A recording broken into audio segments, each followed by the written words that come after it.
Hi, namaste. Well, I traded some cards and I got the Botticelli deck. And while they're beautiful on the surface, they're all gilded. Well, you can't see it here too much, but when you go to read them, it just like lights up because there's so much foil gilding on them.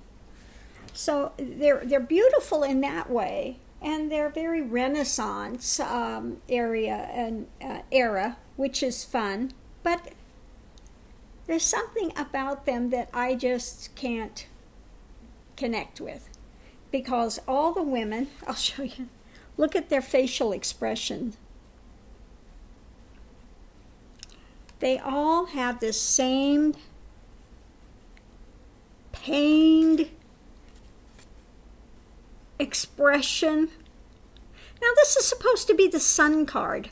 All good things. It's like, and that expression looks like, oh, woe is me. I'm so depressed. I'm just resigned to what I have to deal with. It's this depressed resignation. I can't. Every single woman. What have they got against women? They all have this same look of just absolutely drained dry repression. None of them have any strength within them. Again, this is supposed to be Queen of Swords. You know that truth, and you're ready for it. She looks like she's about, wrung out to dry. Hung out wet, and just wrung out. I got no energy in me. Again, all of them. Queen of Chalices. Okay.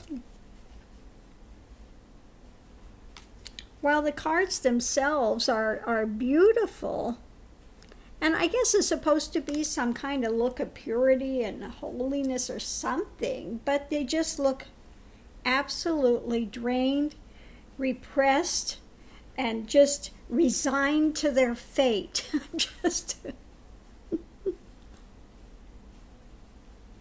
Yeah. This is one that's just, had the battle. They've taken a head. And she's just like, okay.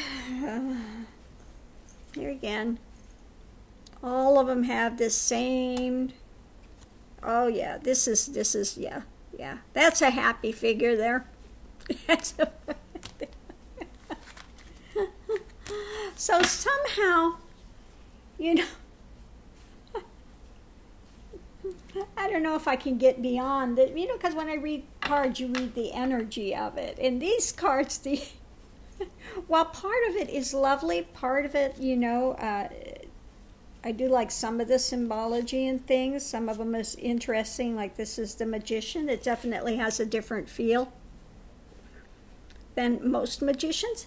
But again, the overall with that just pained, defeated, resignation type of face, I just, the energy of that just, kind of covers over what else is going on there. Because the whole thing about, when you're dealing with people, dealing with us, you're dealing with energies. And the energies of those are just so,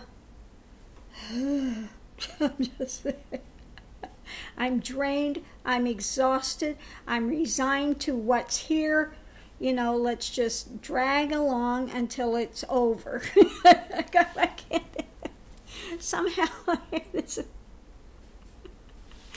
Now maybe that's appropriate for some if you're doing a reading, but it's not really where I want to go.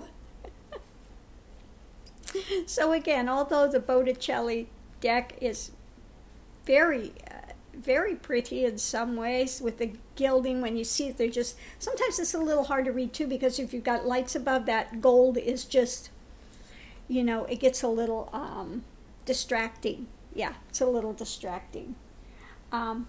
So for me, I think the Botticelli is, unfortunately, their box that they had. I'm going to try to tape that and everything, but their box is a little worn. But yeah, I'm going to, the Botticelli deck I think is going to have to find a new home, because it's, now see, that's a nice, interesting one of the Hierophant there. You know, so some of the images, the male images are okay in it, but the female images, what have they got against the females? They're all so drug out. So Botticelli is, you know, not going to be used, I think, for readings, because it's just, it's not, doesn't give the right element. Now, don't get me wrong, not all of my decks are happy, happy, perky, perky, that type of thing. I have some decks that are darker for some other readings, some other things. Sometimes you have to, you know, you're looking at some type of murder or death or something, and so you're doing, sometimes you have decks that are a little, you know, some darker elements to it. So it's not about it always being perky. It's not about that. It has to have, you know, when you're doing decks, I don't know, for me, if you work with energies, it has to have, it has to connect on an energetic level. Okay? But again, for me, that deck just doesn't connect on a level that I can spend time to really immerse myself in with it. Okay. So namaste. Have a great day, everyone.